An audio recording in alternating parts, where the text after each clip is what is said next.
Hi guys, welcome back two wheel and study platform. Last ക്ലാസ്സിൽ നമ്മൾ general geography start ചെയ്തിരുന്നു. ഇന്ന് നമ്മൾ ജനറൽ ജോഗ്രഫിയുടെ സെക്കൻഡ് ടോപ്പിക്കാണ് എടുക്കുന്നത്.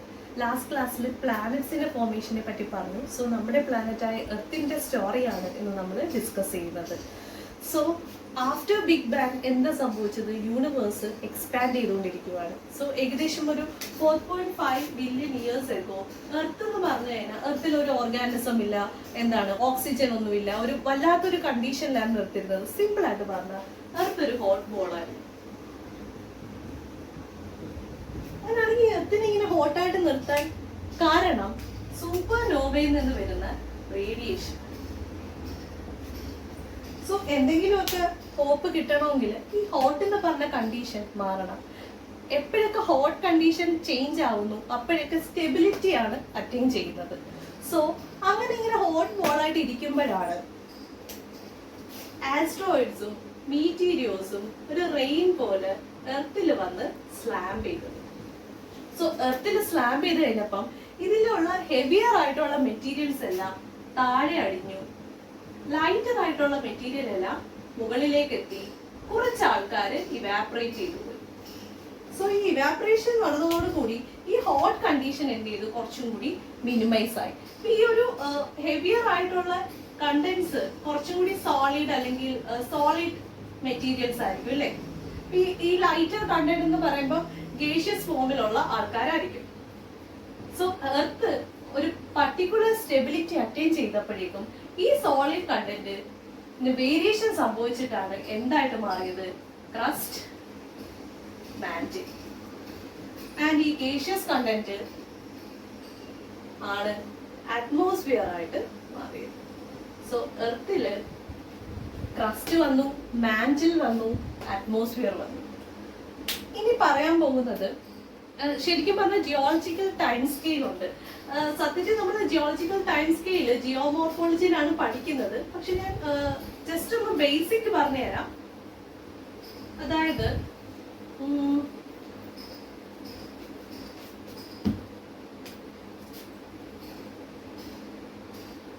ഫസ്റ്റ് എന്ന് പറഞ്ഞുതരാം, ഒരു ലൈഫ് ഫോംസും ഇല്ലാത്തൊരു ടൈം. എർത്തിൽ എന്താണ്? ഒരു ലൈഫ് ഫോംസും ഇല്ല. പിന്നീട് എന്ത് ചെയ്തു വെച്ച് കഴിഞ്ഞാൽ ഓക്സിജൻ യൂസ് ചെയ്യാതെ നോൺ ഓക്സിജനേറ്റഡ് ആയിട്ടുള്ള ഓർഗാനിസംസ് ഡെവലപ്പ് ചെയ്യാൻ തുടങ്ങി. അതിനുശേഷം ഓക്സിജൻ യൂസ് ചെയ്ത് ഡെവലപ്പ് ചെയ്യുന്ന കുറച്ച് ഓർഗാനിസംസ് വന്നു.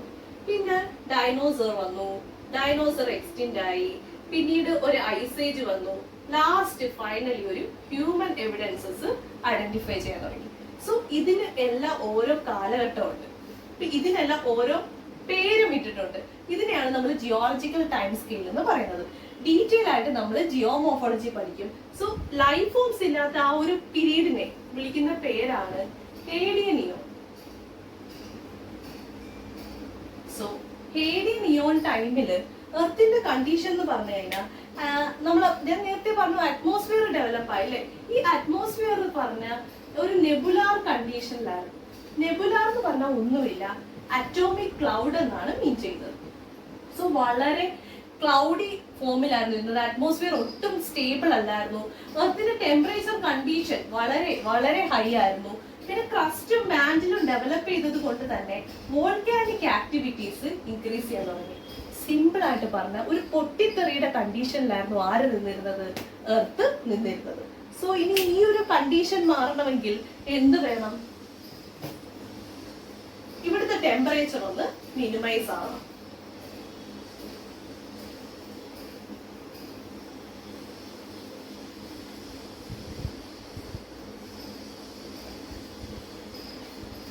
സോ യൂണിവേഴ്സ് ഉണ്ടാവുന്ന ടൈമിൽ ഒരുപാട് കുഞ്ഞു കുഞ്ഞു പ്ലാനറ്റ്സുകൾ അവിടെ ഫോം ചെയ്തിട്ടുണ്ടായിരുന്നു. അതെല്ലാം ഓൾഡ് പ്ലാനറ്റ്സ് ആയതുകൊണ്ട് തന്നെ ഇവരെ വിളിക്കുന്ന പേരാണ് പ്രോട്ടോ പ്ലാനറ്റ്സ്. സോ ഈ പ്രോട്ടോ പ്ലാനറ്റ്സ് ഈ ഹേഡിയൻ ഇയോൺ എന്ന് പറഞ്ഞ ജിയോളജിക്കൽ ടൈം സ്കെയിൽ കണ്ടീഷൻ ഉള്ള സമയത്ത്, അതായത് അറ്റ്മോസ്ഫിയർ ഒട്ടും സ്റ്റേബിൾ അല്ല, ടെമ്പറേച്ചർ വളരെ ഹൈ ആണ്, ക്രസ്റ്റും മാന്റിലും ഒക്കെ ഉണ്ടായതുകൊണ്ട് തന്നെ വോൾക്കാനിക് ആക്ടിവിറ്റീസ് ഇനിഷ്യേറ്റ് ചെയ്തു.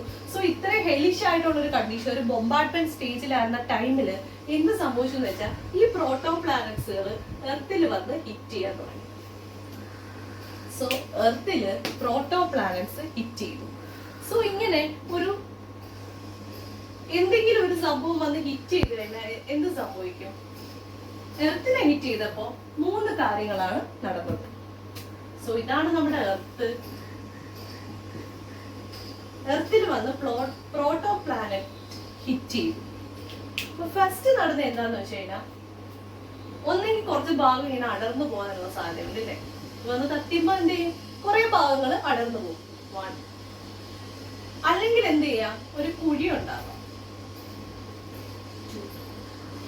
പിന്നെ നമ്മൾ പറഞ്ഞു സ്റ്റാർ ഫോർമേഷന്റെ സമയത്ത് പീരിയോഡിക് ടേബിളിലുള്ള ഒട്ടുമിക്ക എലമെന്റ്സും ഫോം ചെയ്തിട്ടുണ്ടായിരുന്നു. സോ ഇതും എർത്തിലും ഒരുപാട് കെമിക്കൽസും എലമെന്റ്സും ഒക്കെ എന്താണ് കണ്ടെയ്ൻ ചെയ്യുന്നുണ്ട്. സോ എന്ത് സംഭവിക്കുന്ന വെച്ച് കഴിഞ്ഞാൽ ഈ ഹിറ്റ് ചെയ്യുന്ന സമയത്ത് ഒരു സ്പാർക്ക് ഉണ്ടാവാനുള്ള സാധ്യത അല്ലെങ്കിൽ ഒരു കെമിക്കൽ റിയാക്ഷൻ ഉള്ള സാധ്യതയുണ്ട്. സോ മൂന്നാമത്തെ കണ്ടീഷൻ എന്ന് പറഞ്ഞു കഴിഞ്ഞാൽ സ്പാർക്ക്. ഇതിവിടെ നിൽക്കണം. സോ എന്ത് സംഭവിച്ചു എന്ന് വെച്ചാൽ ഹിറ്റിന്റെ സമയം ആയപ്പോഴേക്കും എർത്ത് കുറച്ചും കൂടി അവിടുത്തെ ഒരു കണ്ടീഷൻ ഒക്കെ എന്ത് ചെയ്തു? ഒന്നുകൂടി സ്റ്റേബിൾ ആവാൻ തുടങ്ങി. എർത്ത് ഒരു മോൾട്ടൺ സ്റ്റേജിലേക്ക് പോകാൻ തുടങ്ങി. അങ്ങനെ അവിടുത്തെ ടെമ്പറേച്ചർ ഡൗൺ ചെയ്തു. ടെമ്പറേച്ചർ ഡൗൺ ചെയ്യുമ്പം അറ്റ്മോസ്ഫിയറിൽ എന്ത് സംഭവിക്കുന്നു വെച്ച് കഴിഞ്ഞാൽ അറ്റ്മോസ്ഫിയറിൽ കുറച്ചും കൂടി കൂൾസ് ഡൗൺ ആവും. അതിന്റെ ഫലമായിട്ട് എന്ത് ചെയ്യുന്നു വെച്ച് കഴിഞ്ഞാൽ അറ്റ്മോസ്ഫിയറിലുള്ള മോയ്സ്ചർ കണ്ടന്റ് കണ്ടൻസ് ചെയ്ത് മഴയായിട്ട് ഭൂമിയിലേക്ക് വരും. സോ ഇവിടെ മഴയായിട്ട് വരുമ്പോ ഈ കുഴിയിലേക്ക് ഈ വെള്ളമെല്ലാം നിറയാൻ തുടങ്ങും. പിന്നെ ഈ തെറിച്ചു പോകാൻ നിൽക്കുന്ന ആളുണ്ടല്ലോ, ഇയാൾ എന്ത് ചെയ്യുന്ന വെച്ചാൽ ഇവിടെ നിന്ന് അടർന്നു മാറി പോവാൻ നോക്കും. പക്ഷെ എർത്തിന്റെ ഗ്രാവിറ്റി ഇതിനെ പോവാൻ സമ്മതിക്കുന്നില്ല. അങ്ങനെ ഇയാൾ എന്ത് ചെയ്യും? എർത്തിന് ചുറ്റും ഇങ്ങനെ റൊട്ടേറ്റ് ചെയ്യാൻ തുടങ്ങി. തേർഡ് പ്രോസസ് എന്താണ്? സ്പാർക്ക്. സോ ഈ വെള്ളം നിറഞ്ഞ ഈ വെള്ളക്കെട്ടാണ് പിന്നീട് ഓഷ്യനായിട്ട് മാറുന്നത്. ആൻഡ് ഈ ആളാണ്, ഈ ചുറ്റിക്കിടന്ന് കറങ്ങുന്ന ആളാണ് പിന്നീട് മൂണായിട്ട് മാറിയത്. ആൻഡ് ലാസ്റ്റ് തിങ് എന്ന് പറഞ്ഞു കഴിഞ്ഞാൽ സ്പാർക്ക്. ഈ സ്പാർക്കിന്റെ ഫലമായിട്ട് എന്ത് സംഭവിച്ചു എന്ന് വെച്ച് കഴിഞ്ഞാൽ ലൈഫിന്റെ ബേസിക് ബിൽഡിംഗ് ബ്ലോക്ക് ആയിട്ടുള്ള DNA ഫോം ചെയ്തു. ഒപ്പം തന്നെ ബാക്കി വോൾക്കാനിക് ആക്ടിവിറ്റീസിന്റെ ഫലമായി ക്രിയേറ്റ് ചെയ്തിട്ടുള്ള ഐറ്റംസ് എല്ലാം കണ്ടൻസ് ചെയ്ത് കോണ്ടിനെന്റ്സും ഫോം ചെയ്തു. സോ എർത്തിൽ കോണ്ടിനെന്റ്സ് വന്നു, ഓഷ്യൻ വന്നു, എർത്തിന്റെ സാറ്റലൈറ്റ് വന്നു, ഒപ്പം തന്നെ ലൈഫ് ഫോമിന്റെ ബിൽഡിംഗ് ബ്ലോക്ക് ആയിട്ടുള്ള DNA വന്നു. സോ ഇനി നമുക്ക് DNAയുടെ പുറകെ പോവാം.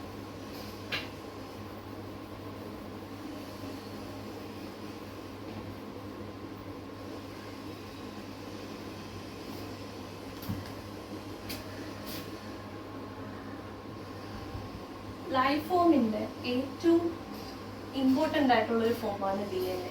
സോ DNA വന്നതോടുകൂടി സിംഗിൾ സെൽഡ് ആയിട്ടുള്ള ഓർഗാനിസം ഡെവലപ്പ് ചെയ്യാൻ തുടങ്ങി. അതോടൊപ്പം തന്നെ വേസ്റ്റ് മെറ്റീരിയലിൽ നിന്ന് സയാനോ ബാക്ടീരിയയും ക്രിയേറ്റ് ചെയ്തു.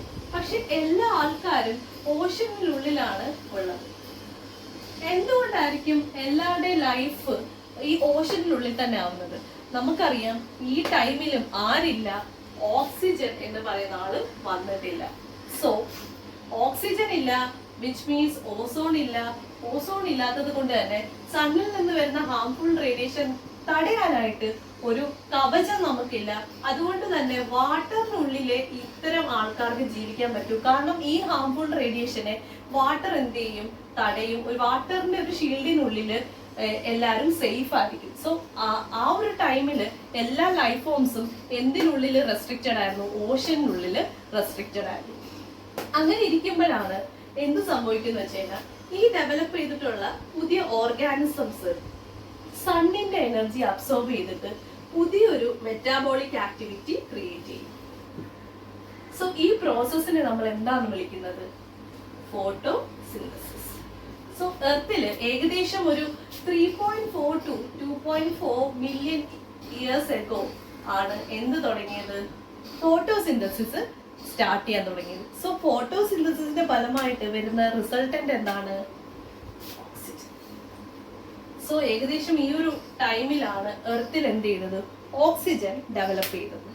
സോ ഓക്സിജൻ വന്നതോട് കൂടി എന്ത് സംഭവിച്ചു എന്ന് വെച്ച് കഴിഞ്ഞാൽ ഇത്രയും നാൾ എന്താണ് ഓക്സിജൻ എർത്തിൽ ഇല്ലായിരുന്നു. അതുകൊണ്ട് തന്നെ ഓക്സിജൻ ഇവിടെ നിൽക്കുന്ന പല ഓർഗാനിസത്തിനും പരിചിതമല്ല.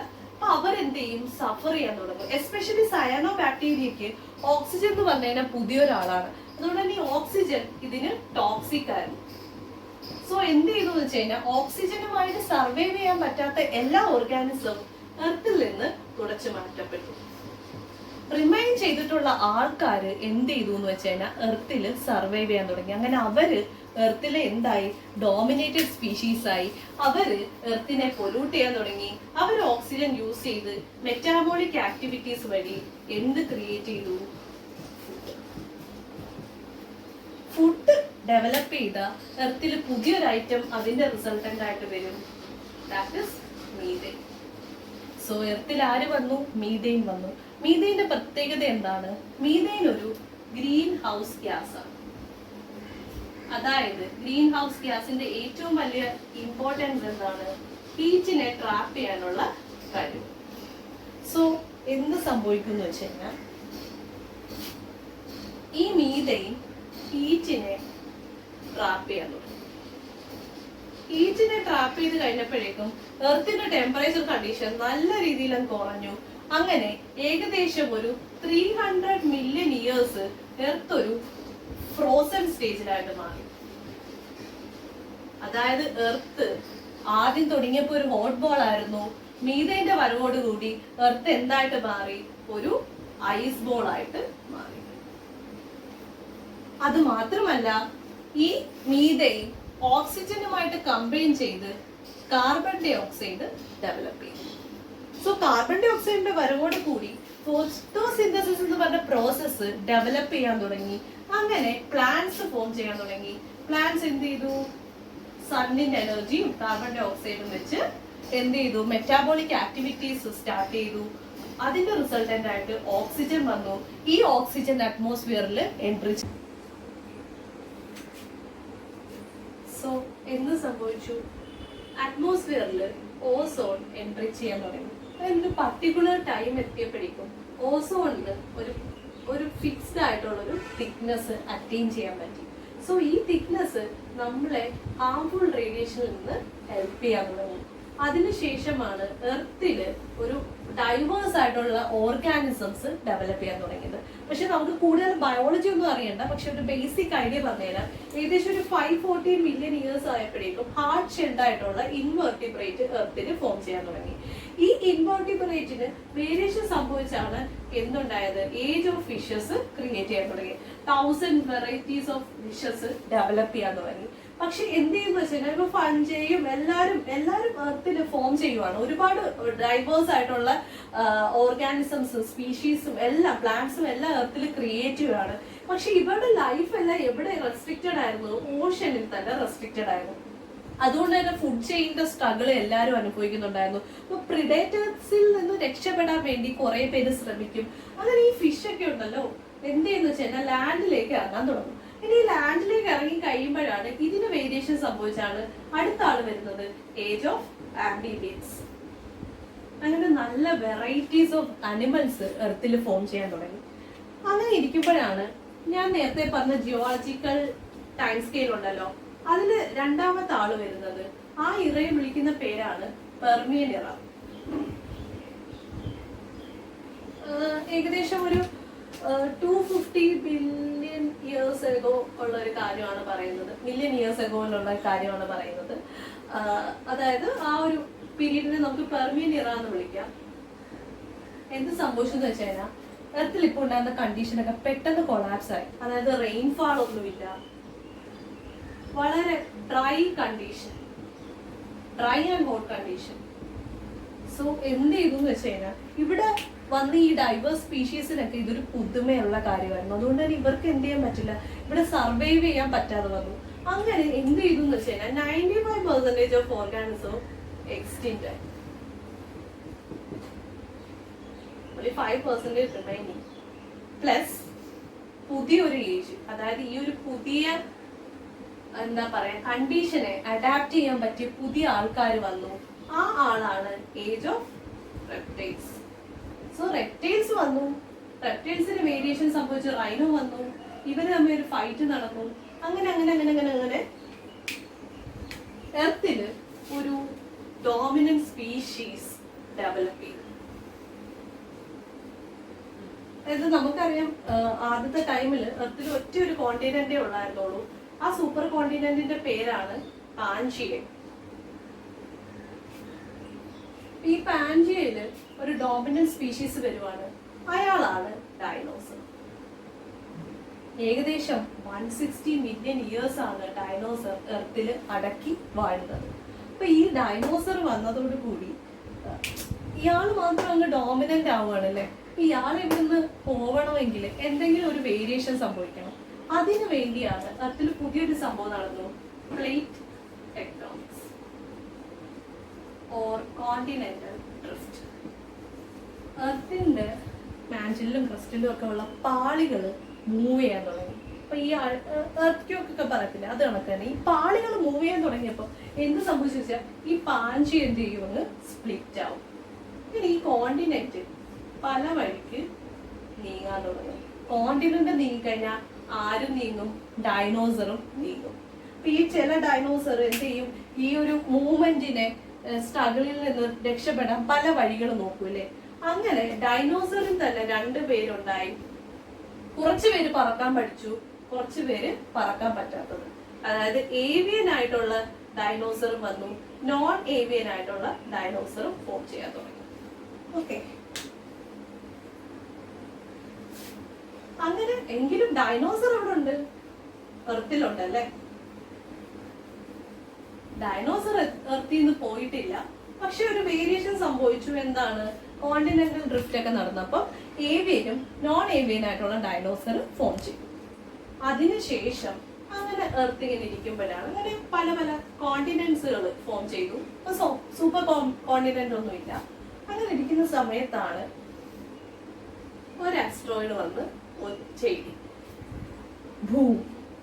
എന്ത് സംഭവിച്ചു എന്ന് വെച്ച് കഴിഞ്ഞാൽ നോൺ ഏവിയൻ ആയിട്ടുള്ള ഡൈനോസർ എല്ലാം എർത്തിൽ നിന്ന് തുളച്ചു മാറ്റാൻ പറ്റും. പക്ഷെ വീണ്ടും ഡൈനോസർ അവിടെ ഉണ്ടല്ലേ. ആരാണ്, ഏവിയൻ ആയിട്ടുള്ള ഡൈനോസർ. പക്ഷെ ഈ ഒരു ഇടിയുടെ ആഘാതത്തിന് ഒരുപാട് വേരിയേഷൻ സംഭവിച്ച് ഈ ഏവിയൻ ആയിട്ടുള്ള ഡൈനോസർ പിന്നീട് ആരായിട്ട് മാറി, ബേർഡ്സ്. സോ ഈ ആസ്ട്രോയിഡ് വന്ന് ഇടിച്ചില്ലായിരുന്നെങ്കിൽ നമ്മളൊക്കെ എന്താണ്, ഒരു സൂപ്പർ ഇന്റലിജന്റ് ആയിട്ടുള്ള ഡൈനോസർ ആയിട്ട് മാറിയാണ്. സോ ഈ ഇടിയുടെ ഫലമായിട്ട് പുതിയൊരു ഏജ് തുടങ്ങുകയാണ്. ആ ഏജ് ആണ് age of mammals. So age of mammals വന്നു. അതായത് വെയിൽസ്, മങ്കീസ്, ഏപ്സ് എല്ലാവരും എർത്തില് ഫോം ചെയ്യാൻ തുടങ്ങി. അതുപോലെ തന്നെ ഈ പ്ലാന്റ്സുകളാണെങ്കിൽ തന്നെയും ലാൻഡ് ഫോംസിലേക്ക് വരാൻ തുടങ്ങി. അങ്ങനെ ഗ്രാസ്, ട്രീസ് എല്ലാം വന്നു. ഇന്ന് നമ്മൾ കാണുന്ന എർത്തിലുള്ള എല്ലാ സംഭവങ്ങളും എർത്തിൽ ക്രിയേറ്റ് ചെയ്യാൻ തുടങ്ങി. അങ്ങനെ ഈ ഏപ്സിന്റെ കാര്യം തന്നെ പറയുമ്പോൾ ഉണ്ടല്ലോ, ഇപ്പം ട്രീസും ഉണ്ട്, ഗ്രാസും ഉണ്ട് അല്ലെ. ഈ ഏപ്സ് ഒക്കെ എങ്ങനെയാണ്, ട്രീസിലാണ് അത് ജീവിക്കുന്നത് അല്ലേ. പക്ഷെ എന്ത് സംഭവിച്ചെന്ന് വെച്ച് കഴിഞ്ഞാൽ ചില ഭാഗങ്ങളിൽ, ചില കോണ്ടിനെന്റിലെ ക്ലൈമറ്റ് ചേഞ്ചുകൾ ഇവരെ ബാധിക്കും. എന്ന് വെച്ച് കഴിഞ്ഞാൽ ഒരു പർട്ടിക്കുലർ ടൈം എത്തിയപ്പോൾ ട്രീസ് കുറയുകയും ഗ്രാസ് കൂടുകയും ചെയ്യും. ആ ഒരു കണ്ടീഷൻ വന്നപ്പം ഇപ്പം ഈ മരത്തിൽ ജീവിക്കുന്ന ആൾക്കാർക്ക് ഫുഡിന് വേണ്ടി എന്ത് ചെയ്തു, താഴെ ഇറങ്ങേണ്ടി വന്നു. താഴെ ഇറങ്ങി വന്നപ്പോഴേക്കും എന്ത് ചെയ്തു എന്ന് വെച്ചാൽ 4 കാലിൽ നടന്നവര് 2 കാലില് നടക്കാൻ തുടങ്ങി. സോ ഈ 2 കാലിൽ നടക്കുന്ന ആൾക്കാരാണ് ലാസ്റ്റ് പിന്നീട് ആരായിട്ട് മാറിയത്, ഹ്യൂമൻ ബീയിങ് ആയിട്ട് മാറിയത്, or homo sapiens, that is men of the modern time. So എന്ത് സംഭവിച്ചു, ഈ ഞാനിപ്പോ പറഞ്ഞില്ലേ, ഈ എയ്ഡ്സിന്റെ കാര്യം തന്നെ പറഞ്ഞത് നമ്മൾ ചിന്തിച്ച് നോക്കേണ്ട ഒരു കാര്യമുണ്ട്. എന്ന് വെച്ച് കഴിഞ്ഞാൽ ഇപ്പൊ ഈ ട്രീസ് കുറഞ്ഞു, ഗ്രാസ് കൂടി എന്ന് പറഞ്ഞത് എല്ലാ കോണ്ടിനെന്റിലും ഇല്ല. അതുകൊണ്ട് തന്നെയാണ് നമ്മൾ പറയുന്നത് ആഫ്രിക്കയിലാണ് ആദ്യത്തെ ഏർലി ഹ്യൂമൻ എവിഡൻസസ് കണ്ടെത്തിയെന്ന് പറയുന്നത്. സോ ഹോമോ സാപ്പിയൻസ് വന്നു, men of the modern time വന്നു. ഇവരെന്ത് ചെയ്തു, പിന്നീട് സ്റ്റോൺ ടൂൾസ് ഒക്കെ എടുക്കും അല്ലെ, അങ്ങനെ സ്റ്റോൺ ഇംപ്ലിമെന്റേഷൻ ഒക്കെ തുടങ്ങും. സോ ഹിസ്റ്ററി സ്റ്റാർട്ട് ചെയ്യാത്തവര് എന്താണ്, പ്ലേലിസ്റ്റിൽ പോയിട്ട് സ്റ്റോൺ ഏജ് സ്റ്റാർട്ട് ചെയ്യുക. ഹിസ്റ്ററി ഓൾറെഡി സ്റ്റാർട്ട് ചെയ്തവരോട് എന്താ പറയാ, this is how geography is connected with history. So homo sapiens വന്നു, സ്റ്റോൺ ഏജ് വന്നു. സോ ഇന്ന് നമ്മൾ ഡിസ്കസ് ചെയ്തത് എർത്തിന്റെ സ്റ്റോറിയാണ്. ഏകദേശം ഒരു 50 ബില്യൺ ഇയേഴ്സ് എടുത്തിട്ടാണ് എന്ത് ചെയ്യുന്നത്, നമ്മുടെ ഈ എർത്ത് ഫോം ചെയ്തത്. സോ ക്ലാസ്സുകൾ ഇഷ്ടമായെങ്കിൽ നിങ്ങൾ ലൈക്ക് ചെയ്യുക, സബ്സ്ക്രൈബ് ചെയ്യുക, മാക്സിമം ഷെയർ ചെയ്യുക. ഒപ്പം തന്നെ ഇന്നൊരു ഡിഫറെൻ്റ് ആയിട്ടുള്ളൊരു ടോപ്പിക്കായിരുന്നു എടുത്തിരുന്നത്.